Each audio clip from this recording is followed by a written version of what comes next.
dinamika internal PDIP semakin terlihat jelas dengan adanya perbedaan sikap di antara kepala daerah terkait keikutsertaan dalam retreat di Akademi Militer Akmil Magelang.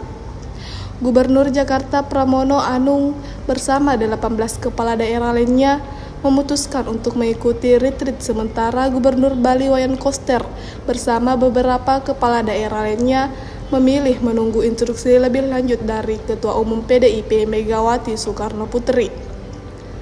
Pramono Anung tiba di lokasi pada Senin 24 Februari 2025 pukul 13.05 WIB.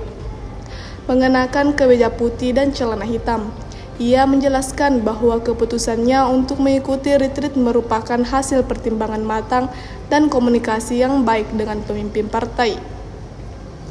Pramono juga memastikan bahwa keputusan ini selaras dengan komunikasi yang lancar dengan Megawati dan DPP PDIP. Sementara itu, Gubernur Bali Wayan Koster dan beberapa kepala daerah dari Bali memilih untuk mengikuti instruksi Megawati dan tidak menghadiri retreat tersebut. Wakil Bupati Buleleng, Gede Supriyatna, menyatakan bahwa kepala daerah PDIP dari Bali masih menunggu arahan lebih lanjut.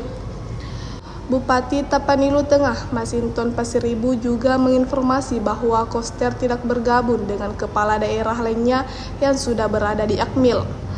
Pengamat politik Yunarto Wijaya menjelaskan bahwa keputusan menunda keikutsertaan dalam retreat lebih disebabkan oleh kebutuhan konsolidasi internal partai setelah penahanan Sekjen PDIP Hasto Kristianto.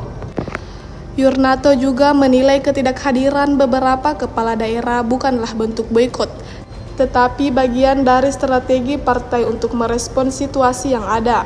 Dengan semakin banyaknya kepala daerah yang hadir, Yunarto menekankan bahwa hal ini bukan bentuk pembangkang terhadap Megawati, melainkan strategi internal partai. Kini menjadi tertuju pada langkah selanjutnya bagi keluarga daerah yang menunggu instruksi, termasuk Wayan Koster dan kepala daerah lainnya dari Bali.